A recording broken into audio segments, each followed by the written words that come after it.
रामायण का संपूर्ण विवरण। रामायण हिंदू धर्म का एक पवित्र महाकाव्य है जिसे महर्षि वाल्मीकि ने संस्कृत में रचा था।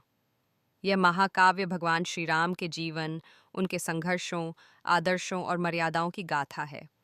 इसमें कुल 24,000 श्लोक हैं जो 7 कांडों अध्यायों में विभाजित हैं। रामायण के 7 कांड। एथ बालकांड। इस कांड में भगवान श्री राम के जन्म से लेकर उनके विवाह तक की कथा वर्णित है। दशरथ के 3 रानियां कौशल्या, कैकेयी और सुमित्रा थीं, लेकिन उन्हें कोई संतान नहीं थी। महर्षि वशिष्ठ के कहने पर राजा दशरथ ने पुत्रेष्टि यज्ञ करवाया, जिससे उन्हें 4 पुत्र राम, लक्ष्मण, भरत और शत्रुघ्न प्राप्त हुए। ऋषि विश्वामित्र राजा दशरथ के पास आते हैं और राम लक्ष्मण को अपने साथ राक्षसों का संहार करने के लिए ले जाते हैं।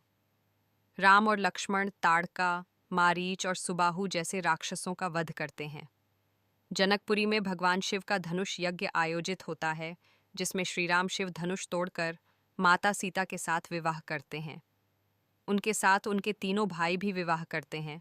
भरत का विवाह मांडवी से, लक्ष्मण का उर्मिला से और शत्रुघ्न का श्रुतकीर्ति से होता है। 2.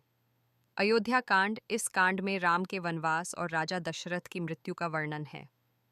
राजा दशरथ राम को अयोध्या का राजा बनाना चाहते हैं। कैकेयी की दासी मंथरा कैकेयी को भड़काती है, जिससे वह दशरथ से राम के लिए 14 वर्षों का वनवास और भरत के लिए राजगद्दी मांगती है। राम आज्ञा का पालन कर वन जाने के लिए तैयार हो जाते हैं। माता सीता और भाई लक्ष्मण भी उनके साथ वन जाने का निश्चय करते हैं। राजा दशरथ राम के वियोग में प्राण त्याग देते हैं। भरत अयोध्या लौटकर राम को वापस लाने की कोशिश करते हैं, लेकिन राम अपना धर्म निभाने के लिए मना कर देते हैं।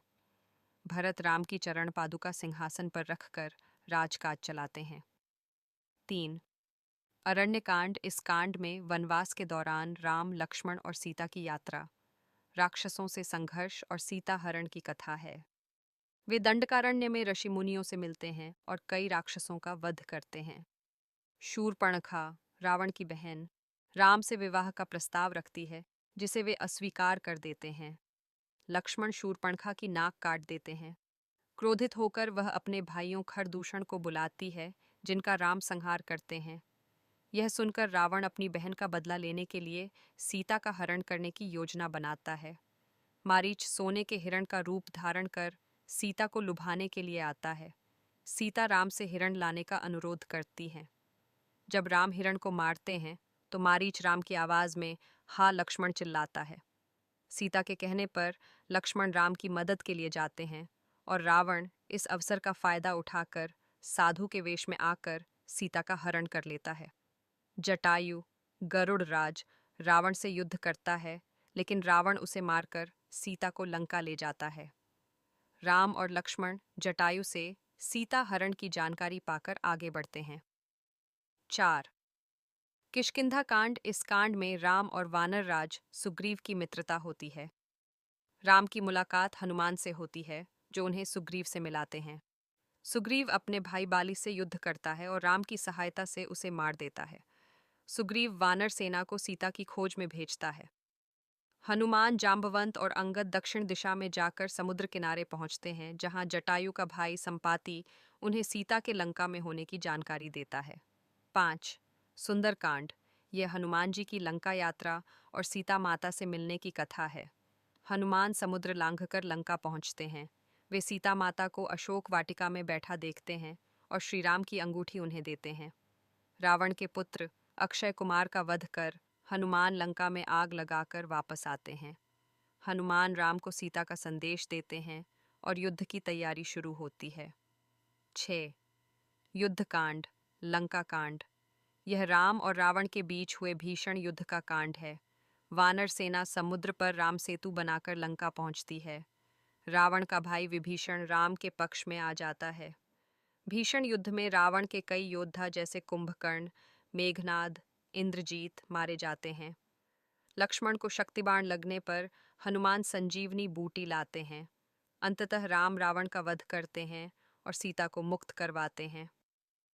अग्नि परीक्षा के बाद राम, सीता और लक्ष्मण अयोध्या लौटते हैं। 7.